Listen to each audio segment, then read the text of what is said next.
이 부분을 잘못 이해하시면 예상하지 못한 큰 손해를 보실 수도 있습니다. 먼저 재건축의 경우 국토교통부 장관이 정한 고시 기준에 따라 반드시 안전진단을 거쳐야 합니다. 재개발에서는 공익사업법에 따라 수용 절차 기준으로 금액이 산정되기 때문에 개발이익이 반영되지 않습니다. 그래서 실거래 시가 대비 3분의 2 수준 또는 절반 정도만 보상액으로 제시된 경우가 흔합니다.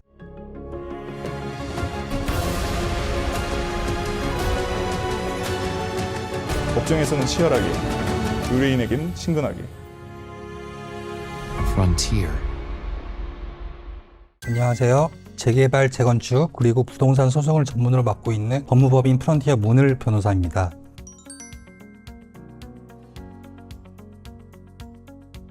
요즘 재건축이나 재개발에 대해 관심을 가지시는 분들이 정말 많습니다. 그런데 막상 두 개념의 차이를 정확히 알고 계신 분들은 생각보다 흔치 않습니다. 재개발과 재건축은 절차도 다르고 의미도 전혀 다른데요. 이 부분을 잘못 이해하시면 예상하지 못한 큰 손해를 보실 수도 있습니다. 그래서 오늘 영상에서는 재건축과 재개발이 어떻게 다르고 어떤 점을 꼭 주의해야 하는지 한 번에 이해할 수 있도록 깔끔하게 정리해 드리겠습니다. 중요한 내용이니 끝까지 시청해 주세요. 첫째로 살펴볼 부분은 두 제도의 의미와 근거 규정의 차이입니다. 재개발과 재건축은 모두 도시 및 주거환경정비법, 흔히 도정법 제2조를 근거로 하고 있는데요. 그 정의가 분명히 다릅니다. 먼저 재개발은 정비 기반 시설이 열악하거나 노후한 건물들이 밀집한 지역에서 주거환경 또는 도시환경을 개선하기 위한 사업입니다. 즉 도로가 너무 좁거나 집들이 서로 붙어 있어 통행이나 생활이 불편한 지역이 이에 해당합니다. 이 경우에는 건물만 새로 짓는 것이 아니라 도로, 공원, 주차장 같은 주변 기반 시설까지 함께 개선하게 되기 때문에 공익적인 성격이 매우 강한 사업이라고 보시면 됩니다. 반면 재건축은 기반 시설 자체는 양호하지만 오래되고 성능이 떨어진 공동주택이 밀집한 곳에서 주거 품질을 높이기 위해 진행하는 사업입니다. 그래서 재건축은 주변 기반 시설을 대대적으로 손대기보다는 기존 공동주택을 철거하고 다시 짓는 형태로 진행되기 때문에 상대적으로 민간 사업적 성격이 더 강한 편입니다. 두 번째 차이는 안전진단의 필요 여부입니다. 이 부분은 도정법 제12조에 규정되어 있습니다. 먼저 재건축의 경우 국토교통부 장관이 정한 고시 기준에 따라 반드시 안전진단을 거쳐야 합니다. 최근에는 정부가 무분별한 재건축을 막기 위해 안전진단 기준을 강화하면서 실제로 통과하기가 예전보다 훨씬 어렵다는 말도 많이 나오고 있습니다. 이 단계에서 발목이 잡혀 사업이 지연되거나 아예 추진되지 못하는 사례도 적지 않죠. 반면 재개발은 이러한 안전진단 절차를 요구하지 않습니다. 왜냐하면 재개발은 기반시설 자체가 낙후된 지역을 광범위하게 개선하는 사업이기 때문에 개별 건물의 안전성보다는 전체 구역의 환경 개선이 필요성이 더 중요한 판단 기준이기 때문입니다.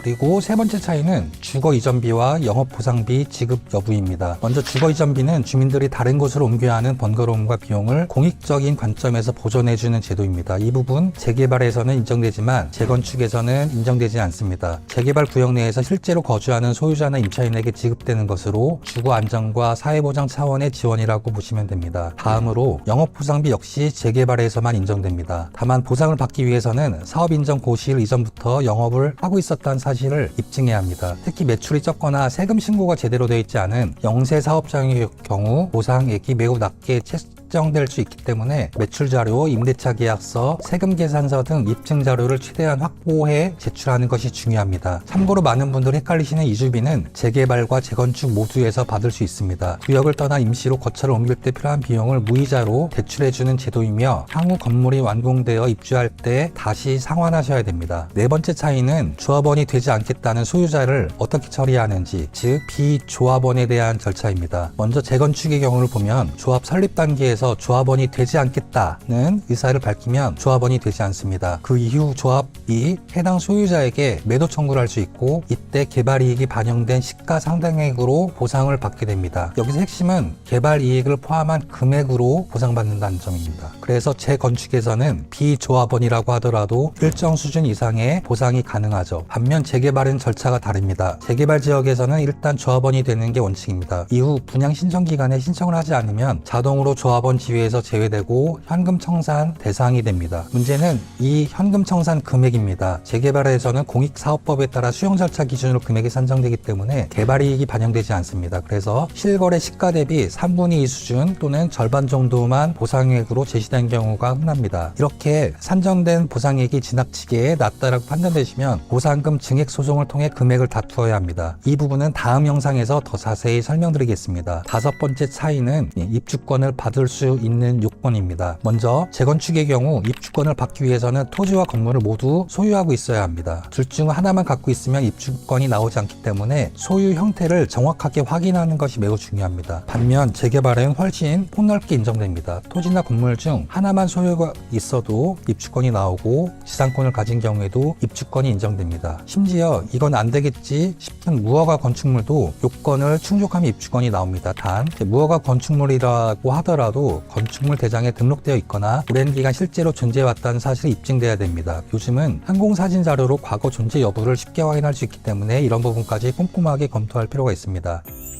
이렇게 오늘은 재건축과 재개발의 주요 차이점에 대해 함께 살펴봤습니다. 이 두 제도의 절차와 요건을 정확하게 이해하지 못하면 예상치 못한 손해를 입거나 정당한 보상을 받지 못하는 상황이 발생할 수 있습니다. 그래서 실제로 사업에 참여하시거나 투자 계획을 세우고 계신다면 반드시 정확한 법률 검토가 필요합니다. 다음 영상에서는 많은 분들이 궁금해하시는 보상 관련 핵심 내용을 보다 알기 쉽게 정리해서 찾아뵙겠습니다. 오늘 영상이 도움이 되셨다면 구독과 좋아요 그리고 알림 설정 부탁드립니다. 법정에서는 치열하고 의뢰인에게는 든든한 변호사, 법무법인 프런티어 문을 변호사였습니다. 시청해주셔서 감사합니다.